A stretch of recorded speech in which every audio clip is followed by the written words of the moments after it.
It seems like there might be an agenda to get us away from real food and into more processed synthetic food. The amount of over-engineered food products that have crossed my desk is absurd. The stuff that is lab grown, where you take tissue stem cells and you propagate them in an unnatural environment, is very, very alarming to me. I think it's lacking a fundamental understanding of human needs. Over 900 million acres of farmland, agricultural land here in the United States. And it's ironic that Bill Gates has bought so much of this for himself while leaving the rest of us eating lab-grown. I look at behavior and try to diagnose what I'm seeing. And based on his behavior for himself, his personal, it's not aligned with what he's funding and pushing on everybody else. The human experience, if you decide to dive way in, ends up being quite the inward journey. Really learning about yourself through other people, learning about yourself through your reactions, your triggers, and all those things. It's like, it takes years, that spiritual journey. I feel like that's one of the things that we have in common, is somewhat of a spiritual journey. Is this accurate? Yeah, I can say so. I mean, one of these days we'll have to, have a glass of wine and talk about all of those pieces, or a cup of coffee. I love your cup of optimism. Let's have a cup of optimism. Yeah, Simon Sinek. This is from Simon. He's a really, really incredible speaker, and he's a friend of mine. And so he sent me this cup, and he's an optimist, and I share that same perspective. What has it been, a month? About that you're now Bobby's VP and going from having what would presumably be a little bit more of a private life to putting everything out there kind of life. So how's it been? It's been since March 26th, so we're going on a month and a half. It's been a huge revelation in so many ways, as to really having the opportunity to see America through the center. Because I'm a lifelong Democrat and grew quite tired with how extreme positions had become and how recklessly handling of government affairs had become. And so being able to break free of that, it's been enormously liberating. The ability to look at issues not through a party lens, but through common sense. What a concept. So radical, right? This idea of common sense. It's been just so enormously liberating. It's given me a chance to have real debates versus debates that are constrained by a motivation that isn't rooted in the best interests of the American public, but these other interests that tend to push politicians towards these poles of opinions. Being able to break free of that polarization has just allowed so much more latitude in being able to fight and have voice and give voice to people who have very strong opinions, but that don't fit within their party or party loyalty. And so putting America above political loyalism has been the thing that has joined so many people together from every pocket across this country, whether you're conservative or progressive or working in criminal justice reform, or on behalf of, making sure our police officers are safe. We're all coming together right now in this moment of great need for our country. And I couldn't be more grateful to be part of it. I couldn't be more grateful that our democracy still encourages this. So do you feel like almost taking on this role of VP and, being much more in the public eye is almost like you're freeing coming out party of feeling like you have to fit into these narratives and this sort of like check yes or check no boxes. I mean, I've just heard from, I also interviewed Tulsi Gabbard a couple months ago, and just, when you're falling into one party, you end up having to toe the line no matter what is being brought forward. It's like, these are the things that you have to agree to be in this group. And being out as an independent now, as a VP for Bobby, now it's like, is that what I'm hearing? It's like, it's liberating, even though being a Democrat was supposed to be somewhat of a liberal position. You actually feel liberated now. Oh, totally. And I'm a huge Tulsi Gabbard fan. I think what she's laid way for is really powerful. And I was motivated and inspired by her journey. The thing that I think is so great about this coming out of political allegiance is that, you know, we realize we have so much in common with people from both parties. Tulsi not taking this job doesn't diminish any bit of respect I have for her. And I just think that this is an opportunity to remind Americans what sportsmanship looks like and how we can lift each other up in these moments. Like, I look forward to getting on a debate stage with whomever is Trump's VP pick and Kamala. And I want to show the world what sportsmanship in a debate looks like. We don't have to rip each other's down. We can actually get into the weeds of these issues and come up with a solution that we can agree with, that we know deeply is within the best interests of the American public. We know that there's no absolutes for any moment in time, that where we are in any given moment requires us to diagnose the issue properly and to respond properly. And we're only going to do that is if we fight to find our commonality versus our differences. I'm tired of us fighting against each other and polarizing our differences. I want us to fight to find where our commonality is. Stress is a common factor that affects everyone in today's fast-paced world, leading to various issues. What if the answer to better stress response is in a key ingredient? I'm talking about magnesium. Actually, I'm specifically talking about Magnesium Breakthrough from Bioptimizers. This one-of-a-kind product is designed to reverse low levels of magnesium, which could be leading to a multitude of health problems. What sets Magnesium Breakthrough apart is its ability to support healthy levels of stress hormones like cortisol, a better balanced stress response in your nervous and hormonal systems, and a healthy production of GABA, the relaxing neurotransmitter leading to a more peaceful and better flow state. That's why I recommend Magnesium Breakthrough from Bioptimizers. It's the only organic full spectrum magnesium supplement that includes 7 unique forms of magnesium for stress resilience and better sleep, all in one bottle. Simply go to bioptimizers.com/prettyintense using promo code prettyintense. There are always amazing gifts with purchase. Go now to bioptimizers.com/prettyintense to get your Magnesium Breakthrough and find out this month's gift with purchase.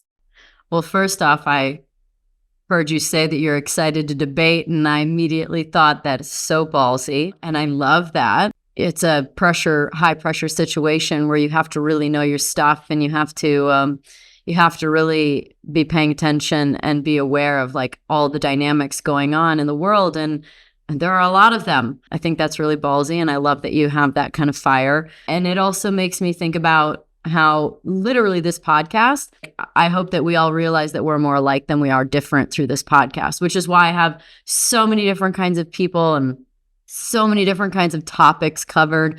I'm not narrowed down to just like one lane of interests, because we really are more alike than we are different. And I feel like you notice that even when you travel outside the country and you go to different places in the world where presumably there's some skepticism of, is it safe and what is it like? And it's like, I don't know, you travel all over the world and it's like amazing and people are great and we all kind of think the same and we all want the same stuff. And I think that within politics, we get very divided with two different parties, but we're all just still human beings and we all really generally want the same thing. And we just go about it in slightly different ways. But as so many great minds have made us aware of more recently, is that it's only through communication and conversation that we come up with the best ideas, and we all can get along so much better, because when you put two people face to face, it's hard to deny our commonalities. So I think those are incredible points and a good vision for our country.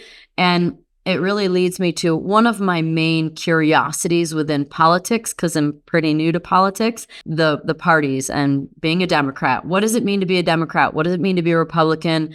And what does it mean to be an independent? And do we need parties at all? Or do we just listen to the individual speaking?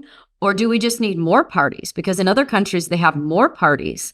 And so I think it's very important to have healthy conversation. And through parties, you can do that. But it seems so divided, and it's become such a business within both of them. What is a Democrat, a Republican, and an independent? Because it feels like its own party now. Like, as instead of it just being the leftover bin full of people that are not either, it's like, what is an independent too? What are they now? And what were they? Because God, it seems like they've changed. I think that's a great question. And I think many of us are asking ourselves that exact question right now in this election. Well, as democracies mature, they mature away from two-party systems. They're multi-party systems. They oftentimes have parliamentary structures to help support that. And as a result, you don't get stuck in these dual systems where it's, far left or far right. You have more of a mixed spectrum. And then the themes that you often see come up are this idea of populism versus globalism. And that's happening here in the United States right now. And I think it's because of the fact that, historically, the United States has had such moral authority in the world. We've been such a leader in military and democracy and culture. And we've been able to do both. We've been able to be, incredibly successful abroad with our foreign policies, and we've been very strong internally with our domestic policy. Something shifted over the last few election cycles, and we're having a moment right now in the United States where we're actually feeling that tension that other democracies that are older than ours are feeling. And that is, this idea that we've got to start putting America first again. We've got to have a populist movement. That's what I think, this independent movement is all about. We believe that left versus right argument is breaking our ability to address domestic needs. The idea that, we have a budget. If you think about the role of government, it's a giant transactional body. It has a lot of money, and it has to move money around within these policy frameworks. And it's just, it's a big transaction. It's like it's transactions for the sake of the value system of a nation. That's how I think about government. How we use our money is how we think about our values, and it's an expression of American values. Mm-hmm. So that expression right now is what is really dividing our country. How do we spend this money? What is in the best interest of this country? What is our role abroad as a moral authority? And I think that many, many Americans are feeling like, if you look at the stats, it's about 70% of Americans don't really feel optimistic about voting for a Republican or a Democratic president. They're in the middle. Most people, I really like the far left and the far right is a small section. It's like, even personally, I feel like I live a much more, liberal life.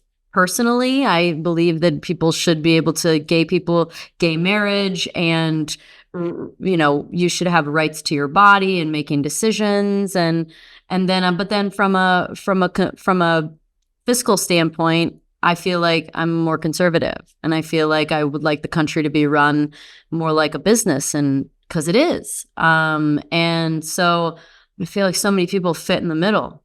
I'm right there with you. I mean, I feel exactly as you do. Socially, I really believe in the personal freedoms of the individual. And then fiscally, I'm almost more of an Austrian economist. Like, I like to run my books, with very low debt, and I don't like to get too creative with an extension of debt in any pocket. And I like to understand returns as real returns. I like to understand income as real earned income, not printing dollars. I believe that trade is really important, and that we have to bring trade into balance, and we have to invest in domestic productivity correctly, and we have to invest in the things that, are making our family stronger. And I think that's why, Bobby was interested in bringing me on, is I've spent so much of the last 5 years since becoming a mom thinking about, what are the foundational needs of raising a child in this country.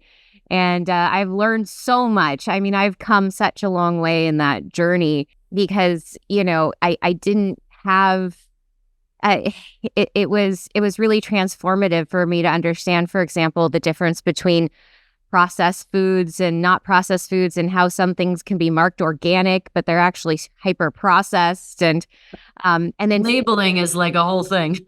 Yeah. Learning the coding of what it really means. Exactly. And then also, on the issue of lab grown meat and hyper produced proteins versus free ranged cattle. Like I have appreciated free range meat more than I thought I ever could, because now I understand the nutritional value of it. Soils, putting our soils above proxy wars is common sense. Like, Well, a nation without strong, healthy, alive soils isn't a nation that's going to be healthy for very long. So putting that first, I think, is a higher national security priority than funding proxy wars personally. And that is the kind of long-term thinking that we in the middle understand as common sense, and that you lose sight of if you go too far left or too far right. Well, I think that what I'm hearing you say is people that are actually thinking of the long term, instead of people that are in a position to just get as much money and power as they can as quickly as they can. It's like, what's the best interest for this country long term? This country is not on quarterly financial cycles. We are here to produce long-term, sustainable health. Just because we're posting well in one quarter while sacrificing what it's going to look like 10 years from now, that's bad governance.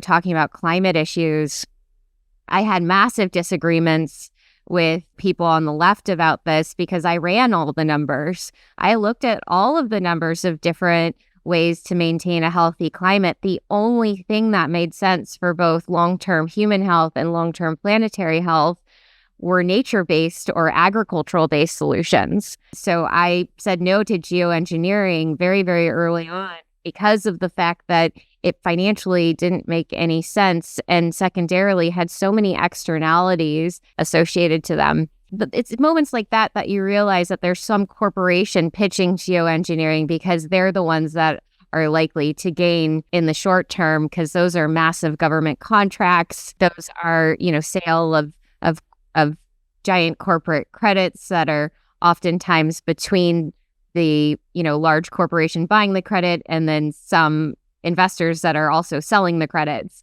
So they're just creating their own loops of economies.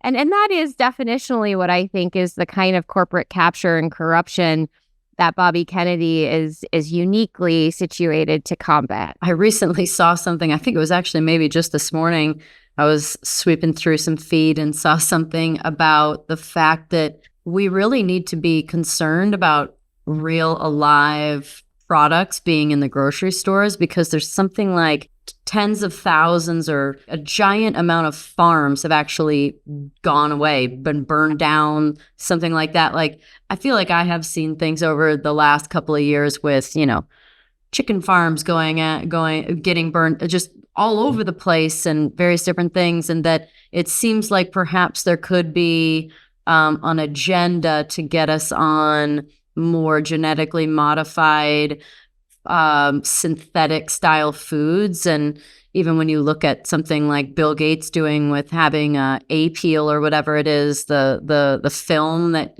creates like an apple or any kind of fruit or vegetable or something like that to be able to last for so much longer. It seems like there might be an agenda to get us away from real food and into more processed synthetic food. Is this something that you see too? I've been seeing it. I've been running a venture portfolio out of Silicon Valley. The amount of over-engineered food products that have crossed my desk is absurd. Oof. I said no to all of them. There was, a mushroom-based chicken company that I found interesting and that I did invest in. And it's only 3 ingredients, but they're all natural ingredients. And I was like, well, that seems okay. We're using mushrooms and composing them into something that looks like a burger patty. That seems fine. But then the stuff that is lab grown, where you take what are, tissue stem cells and you propagate them in an unnatural environment, that kind of stuff is very, very alarming to me. And I think it's misguided. I think it's short-sighted. I think it's lacking a fundamental understanding of human needs. I think it's lacking a fundamental understanding of ecosystem needs. We have over 900 million acres of farmland, agricultural land here in the United States. 900 million acres. And it's ironic that Bill Gates has bought so much of this for himself while leaving the rest of us eating lab-grown fake. And so, I look at behavior and try to diagnose what I'm seeing. And based on his behavior, I think that he is a bad actor. I think it's very, very obvious because his behavior for himself, his personal use, is different than it's not aligned with what he's funding and pushing on everybody else. That's not how I live my life. I consume all of the things I invest in. I only invest in things I'd feel comfortable giving to my family. And I think that ought to be the norm amongst our wealthiest and elite business people. And if they're living out of that alignment, I think that they are, in my opinion, bad actors. I think it's as simple as that.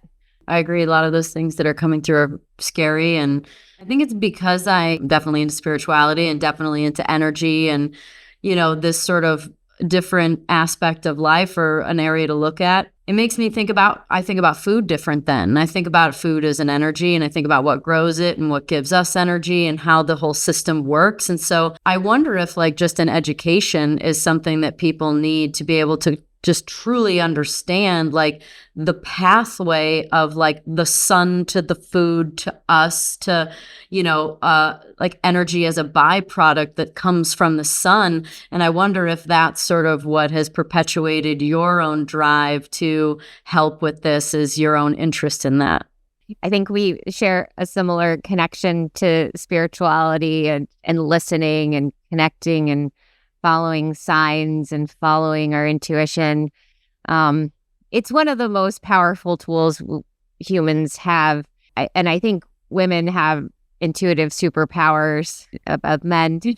That's true. And I think men have you're trying to be fair, and I can feel what you're trying to say, but it's true. I do think that we do have more intuition, or at least it's closer to our mind to be able to hear, or emotionally, energetically. I don't think that men can't really feel it as much. They just don't, but they have other skill sets. And and I think that as soon as we can finally honor each other for our great skills and bring them together instead of trying to win, that's when we become more superhuman than we are. So I'm going to go ahead and say that, so you don't have to say that, but so bluntly, but women are much more intuitive. Part of, I think, this journey of connecting the dots between the power of the sun, which ancient civilizations have been worshiping, understanding the power of the sun for the sustainability of life. And the sun touches every living element on our planet, including our food. And if you think about what the sun is, it's pure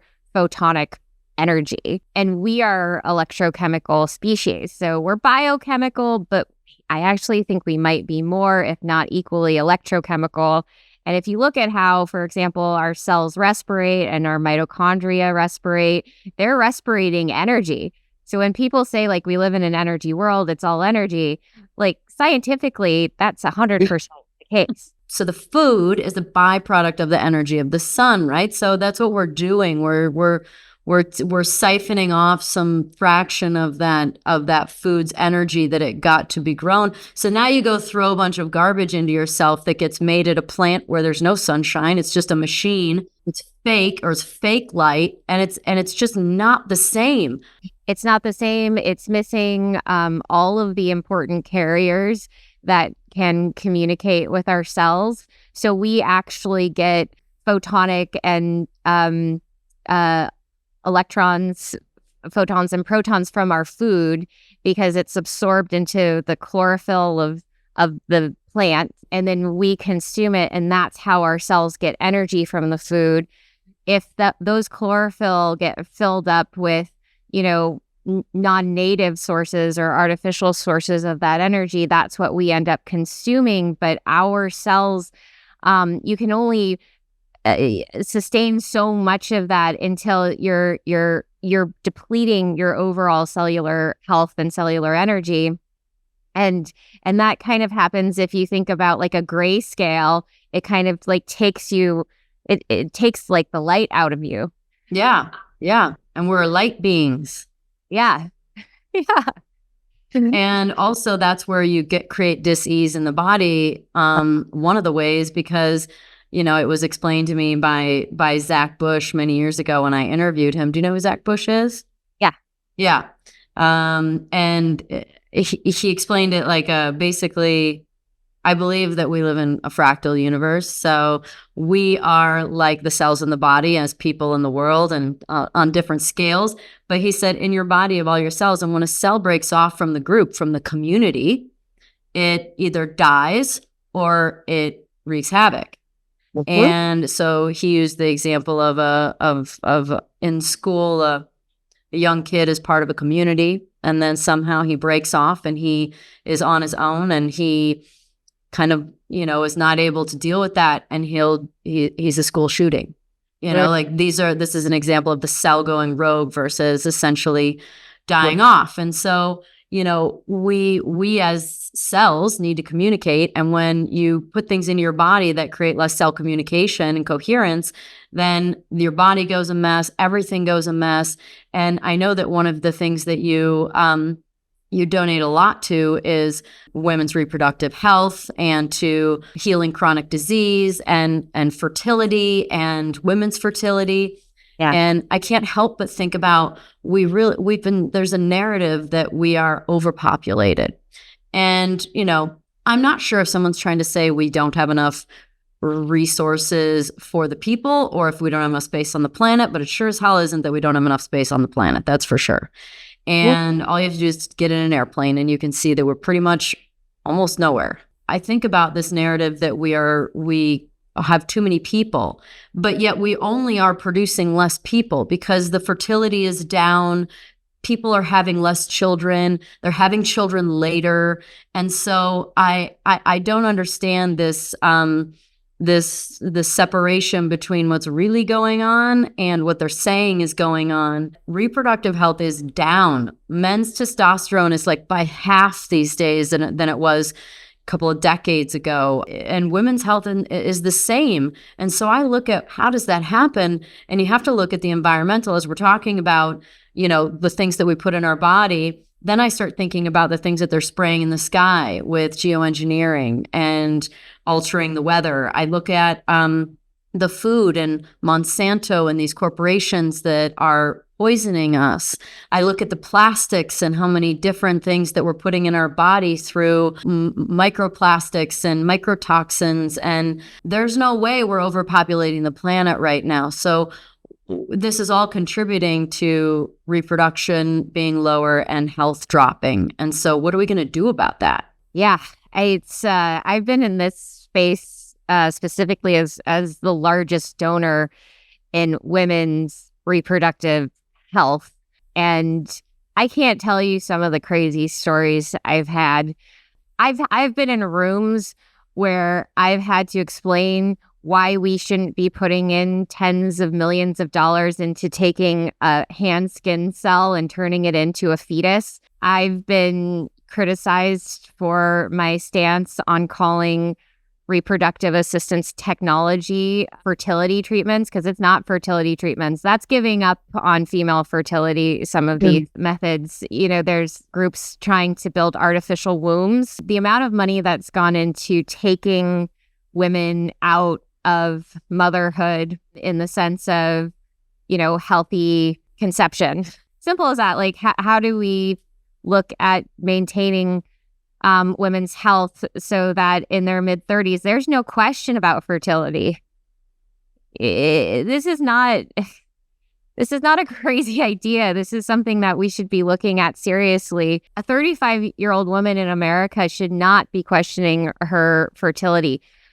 A healthy 40-year-old woman should not be questioning her fertility. In Europe, it's very normal to have a child in your late 30s and early 40s. Very, very normal. It's very normal to be, 45 years old and having a child. I love that. I'm 42. So, I love to hear that. And I agree with that. And, someone who's super coherent, like super cognizant of the things that I'm putting in my body, I intuitively feel like I wouldn't have a problem with that. But, I work my butt off to be as healthy as I can and do the things I need to do. And that's the bottom line, is that you really do need to do that. You can't just live your life. It's not enough. Yeah. And so we have to look at our environment. And this really hit me hard during a conference that my foundation hosted, where we brought together several OBs, several clinicians, several researchers into a room to talk about what they were seeing. Yeah. What'd they say? Oof. I mean, being an OB/GYN in this country right now is really devastating, because you are seeing a massive increase in miscarriages. You're seeing women coming through who are desperate to be pregnant, who can't, who have gone through the IVF system and have had some pretty challenging experiences. I met one clinician in particular at Columbia University. Her name is Dr. Blair Wiley, and she's created the first center in women's reproductive environmental health. And speaking with her, it was so fascinating, because she's one of so few who are looking at it through this lens in this country right now. And she's spot on. We need hundreds of these centers across the United States. We need to be looking at women's health through the lens of environmental health. And, there was another clinician and doctor in the room, and she said, first step I tell women is go through all of your cleaning products in your house and take out cleaning products with endocrine disrupting chemicals in them. Like, don't spray Febreze all over your couch and then sit on it if you're trying to get pregnant. Going through and just taking these products out, like, if it smells really strong and artificial, it is really strong and artificial. It seems like so much work. Our makeup, hair products, nail polish, cleaning products, cooking products, plastics and silicones and nonstick Teflons and all of these different things. It just feels like, why do we have to try that hard? Or is it that we've just been slow dripped so many different things over time that now is that the viral load, just in how much their sort of companies are just trying to make money and cut corners and use synthetics? Or is it that the environmental load is so high from, outside of that, from the food and the air we breathe and whatnot, that now all of a sudden our products are now creating the tipping point, and that's the only thing we can control right now. It is a threshold. It's what are the things that are offending our cellular metabolic health, and as we pile those on, and we have as a society, in my lifetime, we're both children born in the 80s, and in our lifetimes, it has really spiked. And if you look at all our lifetime threshold, if you generalize it across our generation, it's at that tipping point. Like, it's just too much. Like, if you take 1 or 2 or even 20% of these, you're not at that threshold, but where we say it's too much.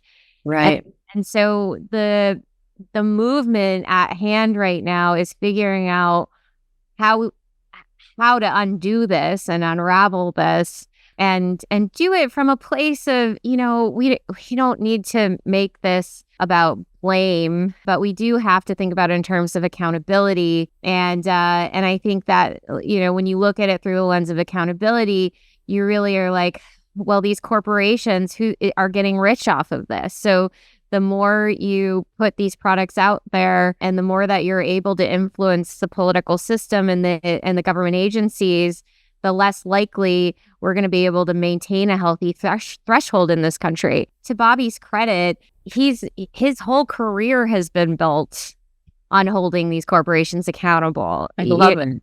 Using this third branch of government, the judiciary, to enforce what the other two branches of government have failed to enforce. And what he's saying in this moment, and which I fully support him on in every way, is, let's make sure that the other two branches of government are playing their role too. Let's make sure that the executive office is playing a role to make sure we are not exacerbating cellular metabolic health in this country. And let's make sure Congress is doing their role as well. Yeah, but you're expecting the existing institutions to change what they've already let happen.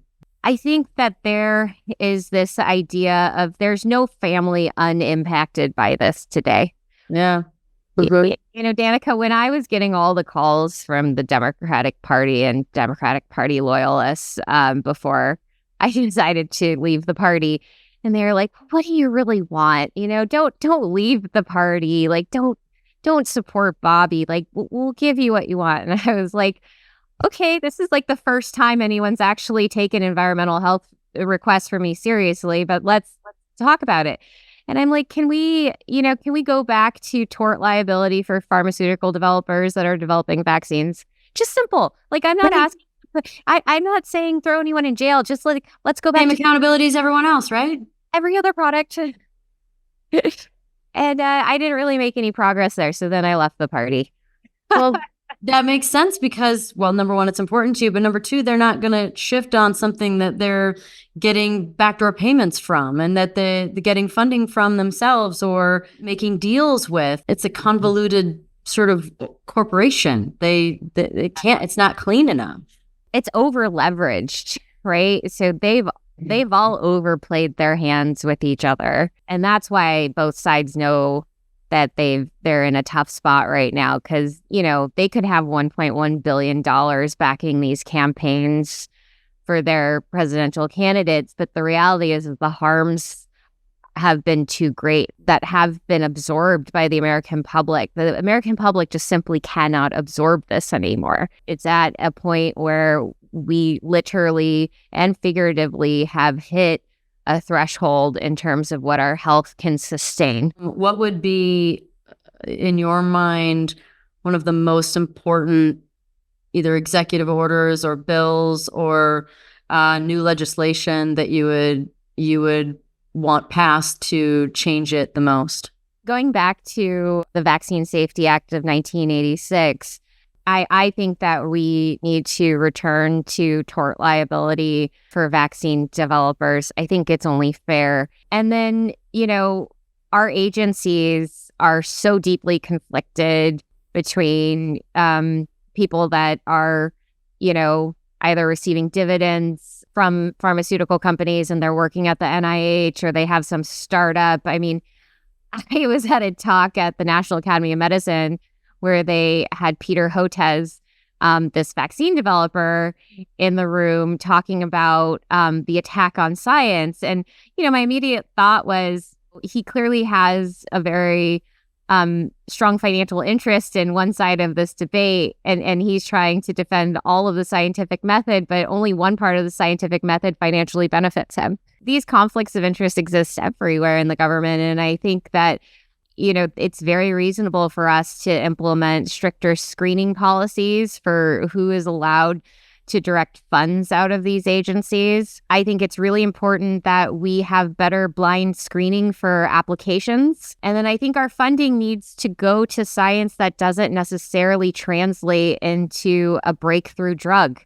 Like, it would be so great to look at, the science of drinking, well water from one part of the country versus drinking faucet water from an inner city in New York, and seeing how that impacts childhood development. I mean, that's the kind of study that I'd love to see funded by the government, and makes so much sense and seems like the responsibility of the government.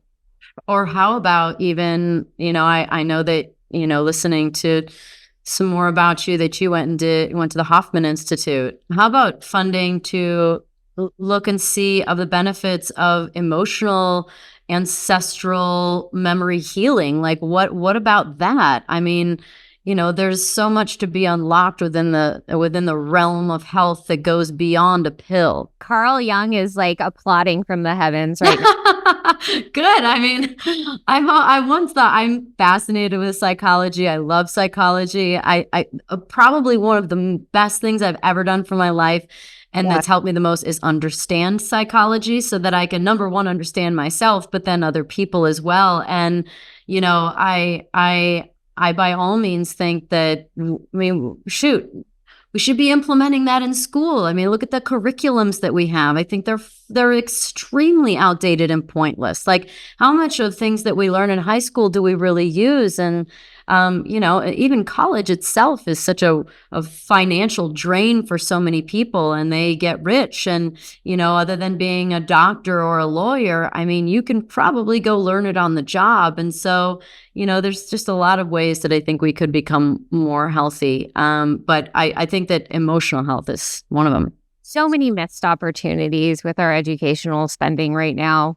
And, there are some of the brightest minds in philosophy and healing in this country, and they're not being tapped for these very important roles in education, and they ought to be. Our kids are in school 8 hours a day, and if they're not learning how to regulate and understand who they are, and understand how to feel passion and curiosity and intuition, understand their emotions, and I think, we're missing an opportunity there, certainly. What about the area of psychedelics? And I'm pretty sure Bobby has some good stances on it. I think he is in favor, from my understanding. But, MDMA is, being worked on very hard by Rick Doblin, and should be legalized very soon for therapeutic usage for trauma treatment and treatment in general through practitioners. But psilocybin is another one that is an incredibly powerful tool. So are you in favor of these being new modes of healing that, are incredible for very small usage too? This is not a lifelong drug. This is something that you can take once, which I'm sure drug industries are like very against, because that's not a lifelong customer, but have incredible success. I'm certainly in favor of research. One of the things that a wise person once said to me is, beware of unearned wisdom. These are very, if you look at the traditions of psychedelics, I mean, they're very strong and protected traditions. And so I'm very supportive of the cultures that have maintained and protected the teachers for continuing to bring that wisdom forward and being the purveyors of that wisdom. I think that is really important, and that ensures the success of the use of psychedelics. And I think that if we pair, the small molecules and the psychedelics with these, deeply credible and deeply respectful wisdom keepers, the humans that are representative of the best of these traditions, then we're going to be in a good place. My concern is our Western ways have a tendency to taking great small molecules and ripping them away from their wisdom keepers. So I just want to be cognizant of that habit here in the Western world. That sounds wise. Someone who has taken part in different ceremonies, the integrity of the shamans and of the wisdom keepers and those who are protecting, if you believe in it, the spiritual realm that we're in from others. and the integrity of it all, because this is not just child's play, it's real. It can be extremely beneficial, but it can also be dangerous. Yeah, well said. Is that something that you've taken part in before? Well, I will say Hoffman, which is doesn't involve any use of small molecules or psychedelics, was a psychedelic experience for me. And sure. It's sometimes a 12-hour day. You're disconnected from your phone and your laptop, and you're very much going deep into your psyche.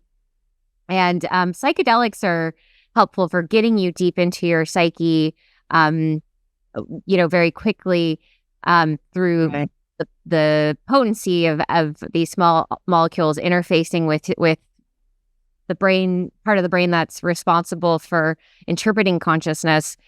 I don't use psychedelics personally. And certainly at this moment, as I am a public figure, I will say I am not currently using them. But as a young woman, I experimented, and but I will say that my experience at the Hoffman process has been such an inspiration for me for accessing that same part of it's always accessible. You don't have to take anything. It's always accessible. And I almost did Hoffman.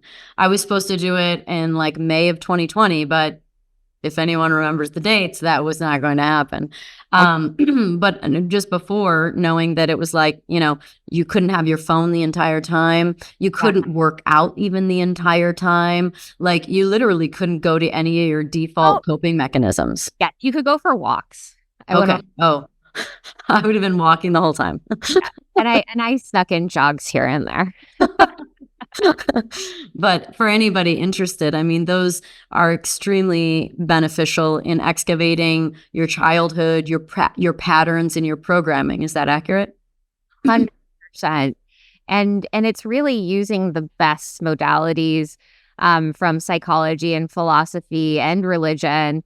It's not specifically religious, but we have maintained through many world religions these ancient methods of prayer and manifestation and meditation, and all of those get integrated into the Hoffman curriculum. And I would love to see more mini Hoffmans pop up around the world.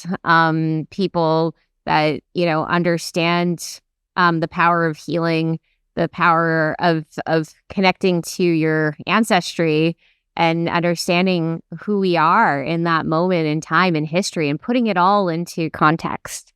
Maybe there should be some kind of law passed that anyone that's like a CEO, someone holding public office or something like that, that has to actually go through a process like that. That doesn't seem like a horrible idea.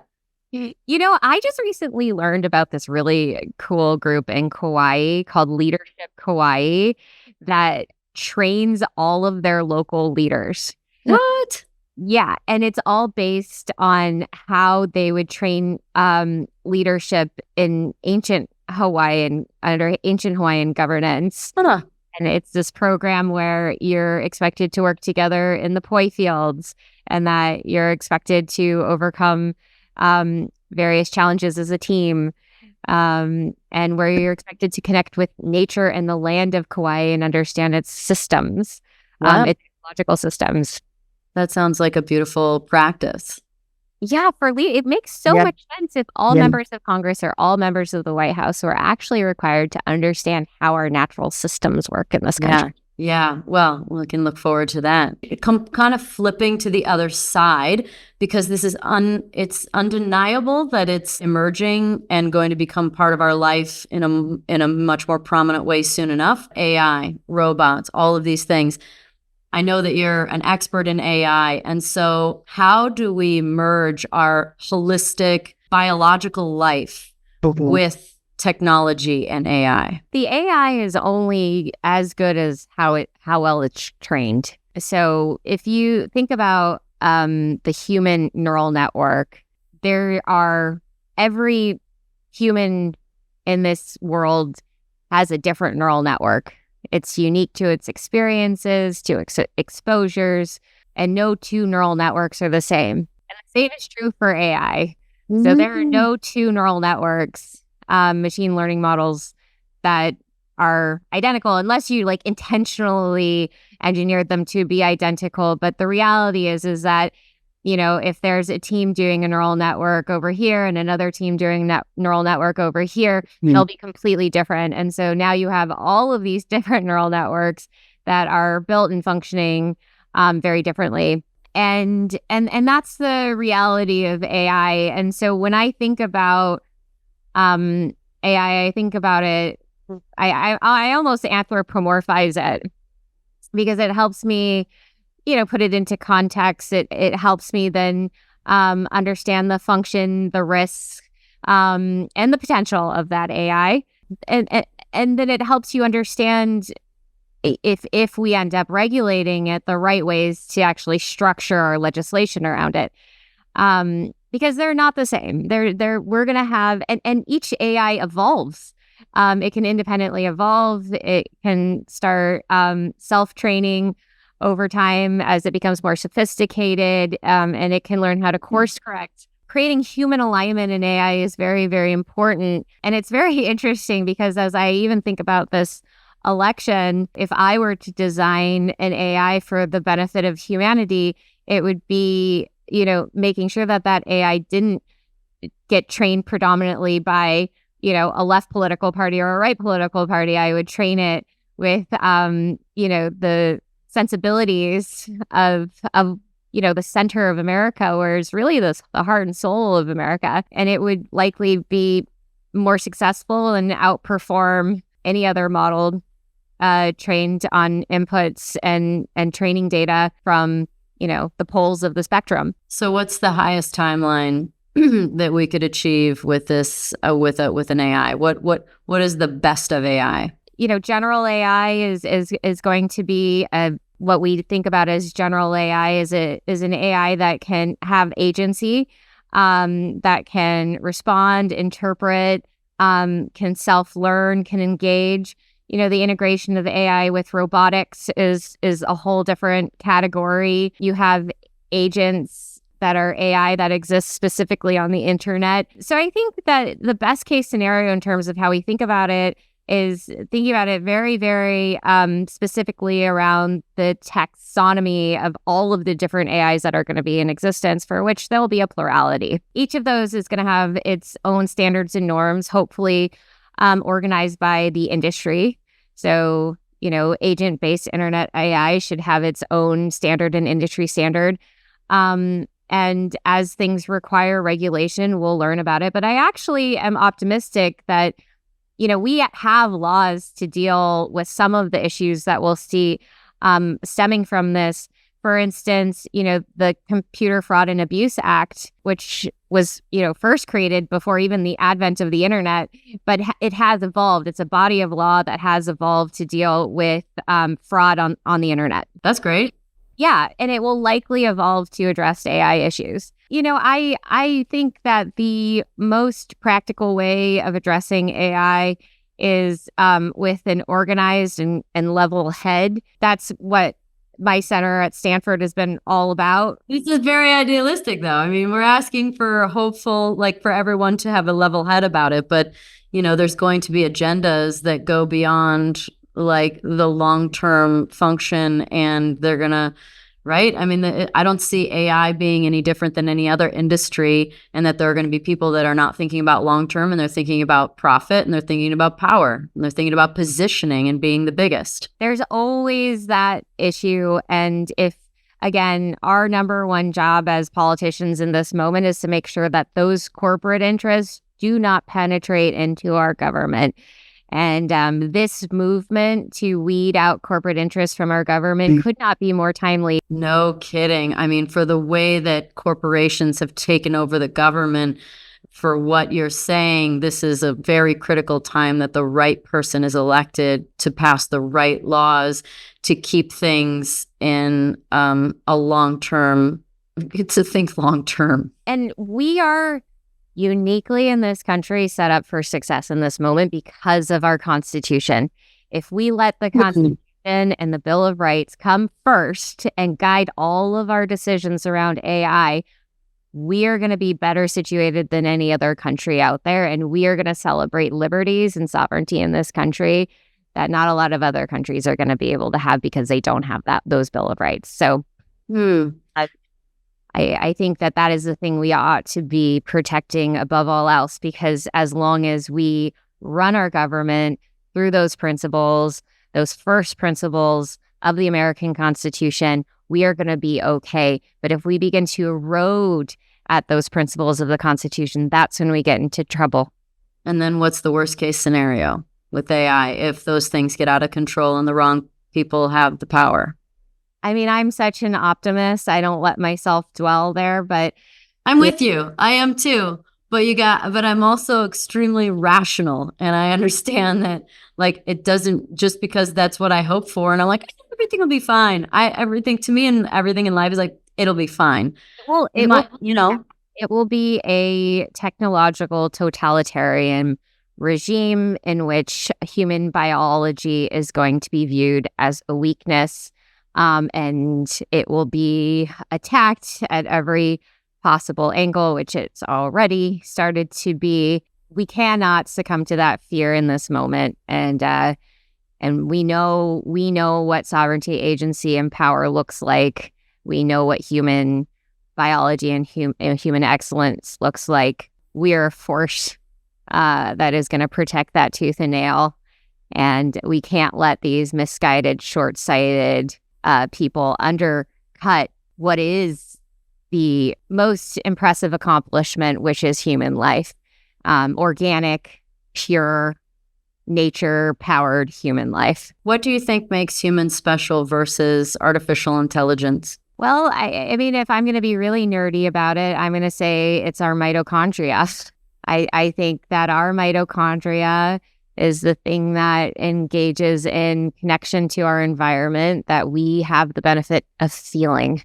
Our mitochondria is what makes us human, and what I believe is what helps every cell in our body have consciousness in the sense of it is alive, it is connected. Like when we think about consciousness, this is this area of science that we don't really understand fully. And so is it that you think it's in our mitochondria that we actually have connection with the field, with the quantum field? I think that's exactly where our connection with the quantum field happens. And what's really cool is that each cell in our body has one of these organs. Because we're electricity. Yeah. Because we're energetic electric beings. And so that is our power. Like the mitochondria, ATP, it's the power that sources our whole body. Exactly. So I think that's why we're special, and that's why we need to protect our mitochondrial health, because that is what makes us successful humans. It's what makes us, it's what brings glory to the human experience. There's so much glory to this.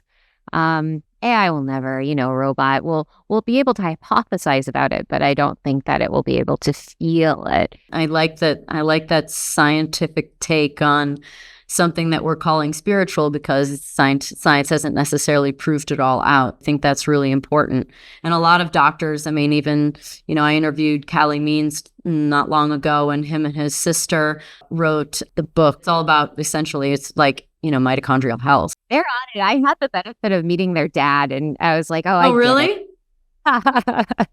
They came to the VP announcement, and and Callie's a very big supporter of Bobby.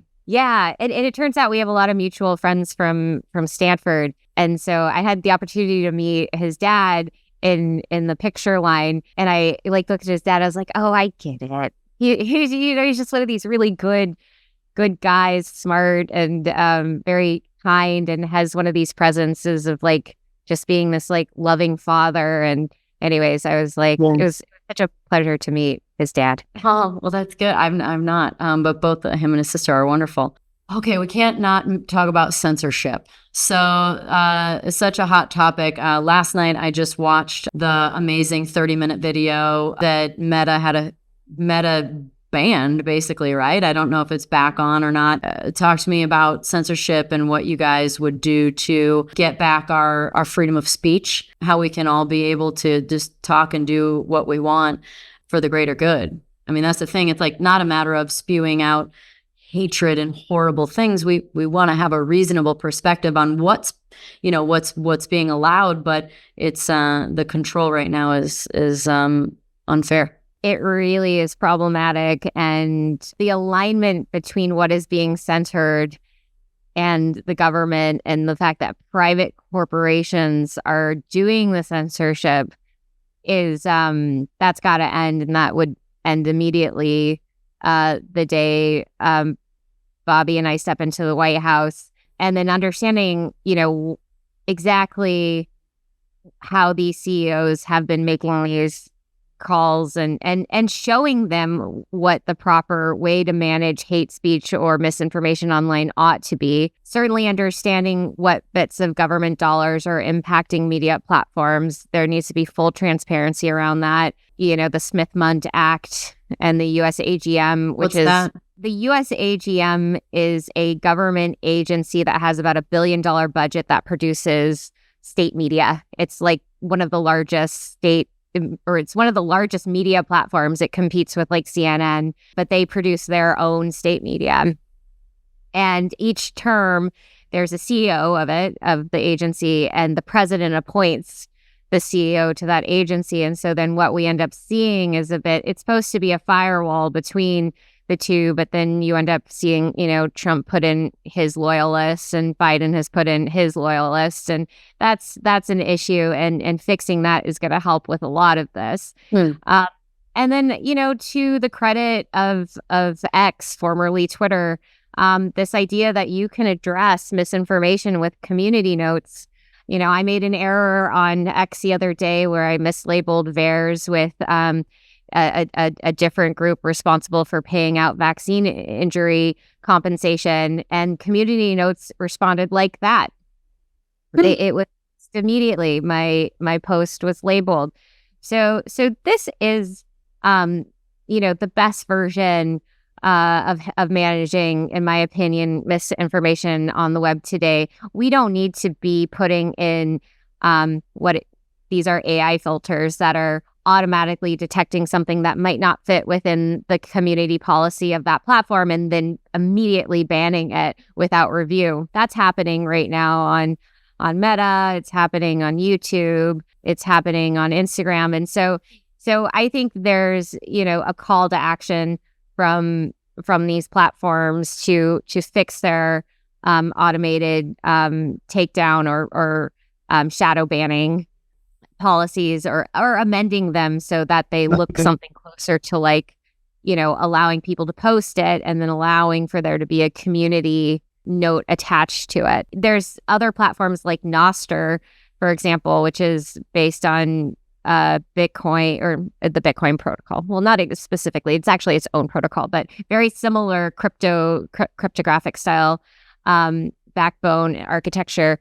But you can post something on there and it doesn't, everything stays. It's just all out in the open, and you are able to interface with other people's contents very, very freely. So it's kind of the ultimate freedom of speech platform, and things can't be deleted. You end up owning your posts versus a platform owning your posts and communications. And there's, architecture that supports that ownership. So there's innovation happening that is very in alignment with our First Amendment. And it's fully my belief that if we sort out the government's involvement in these online shadow bans, that we get rid of that censorship. It shouldn't be a hard fight or a hard fought battle. This is pretty straightforward stuff. I love that confidence. What about the capture of data? That one's an interesting one. Europe has tried to figure this one out. It seems like their biggest product these days is regulating data, but I think that again, this comes down to architecture of these systems. There's a lot of really inspiring movement happening in the open source world that allows decentralization of data to exist. The problem right now is that personal data becomes centralized by these vendors, these holders, these platform operators. And when data becomes centralized within a corporation, that corporation will always dominate the decisions around that personal data.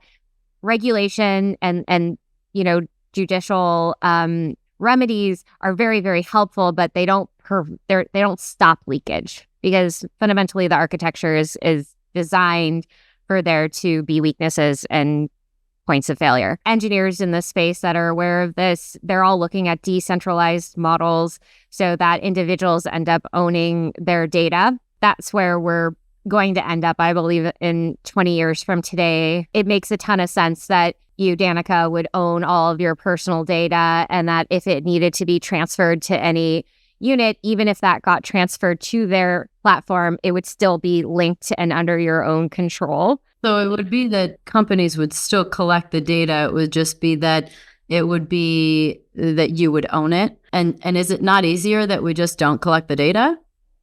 Or are we looking at that as a future individual business? We are in this massive centralized medical system. Let's just talk about medical data as an example. There's a benefit for your doctor having access to your data. It would probably be better for your doctor when they go onto your system to be accessing data that is owned on an architecture in which you manage the data and you have access to the data. He can probably edit it, but you fundamentally own it. This is possible when we change the architecture from a centralized model to a decentralized model. Decentralization in architecture is just a way for us to route that architecture to a device that and the server that you fully have control of, and that your doctor would access your server, not the other way around, where it all exists on their server. And are we just talking about like stuff that you've entered into the computer yourself, like your name and your date? Or are we talking about like algorithm based like programs that are able to, I'm trying to think of the doc that came out like 5-8 years ago. But saying basically like there's like 5,000 sort of data points about you, and it can predict what you want to see on a social platform better than you even know. Like that kind. I'm talking about like when you're holding your phone and the camera looking at you and the audio picking it up and using the audio to give you ads. And are we talking about that level of data, right? That's what we're talking about? Yeah, I mean, that's another example is your operating system who at the end of the day owns your operating system. Well, it's whoever the phone manufacturer is. Our digital blueprints are so enormous now. Yeah. 5,000 is probably a joke now. I'm sure it's like giant. 100,000. If you really got granular, for someone our age, there's probably many billions of possible data that could be created and stored and tracked. It's limitless. In terms of the capacity. But I would say that again, we have to look at principles versus, central ownership of these data and decentralized ownership of these data. And there will be innovation. It's already happening. There will be innovation that allows us to have these more closed, personalized systems in which we have data sovereignty. It's not all going to come from regulation. It's going to come from innovation, and it's going to come from changing the architecture of these operating systems. Okay. Just wrapping up, you guys step foot into office. What are the top 3 missions that you guys have that you would want to implement within the 4-year term? Unwinding corporate capture is day 1, and every day for all 4 years, because that's what it's going to take. I've always said that if I just spent all 4 years focused on water, it would probably be worth it and a great rewarding use of time. We've got to work on our economy, step 1. And I think it'll be interesting that, the changes we'll see that when we start taking an domestic approach to our budget, prioritizing domestic needs, how that changes our relationships abroad as well. Oh, I mean, obviously, the money sent to Ukraine is such a hot topic for people to look at. And then, you go and you look at what you've heard, those in Hawaii receive from the fire damage. And it's just like appalling the difference between the two. And it's like, it's almost like throwing the flag up in the air. And it's like, look here, there's things going on that shouldn't be going on. But I think that that's very important. I think that's, yeah, I like the idea of focusing on us. We got to. I really think it will improve our standing abroad as well. We have to put the American family first. We have to put our soil health first. And then we can begin to lead by example again. From a psychology standpoint, how you treat yourself is a lot of times how you treat others. So let's start treating ourselves the way we want. What are you most excited about? I mean, are you like, this is a huge endeavor and this is a huge step and this is a big deal. This could change the trajectory of the country for a long, long time. So like, are you excited? Are you nervous? I am so optimistic. I lead each day with optimism. I remember to have grace through tough moments. I remember that I'm not a plastic politician, but I've got some great tools. And you know this, Danica. It's like in those moments where you have to dig deep, sometimes you surprise yourself with what you find. Yeah. I have to ask before we go, was it Amaryllis that talked you into this? She's a very smart, convincing woman. There was Amaryllis there and Bobby, and they were sending me some messages and calls and words that were incredibly powerful and motivating. She is one incredible woman and a wonderful leader. I feel so grateful to be working with her. Yeah, I met her in Aspen the first of the year, and she's just so smart. I just had so many questions. And then fast forward to, not too long after, they had a harebrained idea that I should run for Congress in the state of Arizona. I think that'd be great, or governor. Oh my God, you'd be an incredible governor. Well, I would get behind you. Well, that's very sweet. We don't know each other very well yet, but we will. And you'll get the more background when we talk to each other in the future about how little I have paid attention to politics and really understand politics. But of course, that was her leverage on me. She's like, that's why you should do it, because you don't want to do it. And because it's about representing your community and talking about the issues locally. And, and I'm like, oh my gosh. So I've actually recently got on the Psychedelic Board of Arizona to help legalize psilocybin. And then I was posting something on social media about chemtrails in the sky and that I won't stop talking about them till I stop seeing them. The gentleman in charge of that group that put me on the board, he's like, do you want to try and pass a bill to not be able to have chemtrails in Arizona? And I was like, absolutely. And I was like, wow. Politics is interesting. Yeah, it works. It really, really works. And when we remember that what makes the people most effective are the ones that are doing it from the right place. Well, I can see you have a clear passion. Thank you. You too. I really appreciate you taking the time to have me on, Danica. And I'm so impressed by you. I'd love to go driving with you sometime. I have a little 911 that I don't really know how to use the paddles on. So I'll give you all the lessons you need, Nicole. I'm really excited about what you have to offer this country. So thanks for saying yes. Thank you. Thanks for having me. It was nice meeting you. Thanks everybody for listening to the Pretty Intense podcast today. I hope you enjoyed it. If you like what you heard today and you want to hear more, please click on the subscribe button.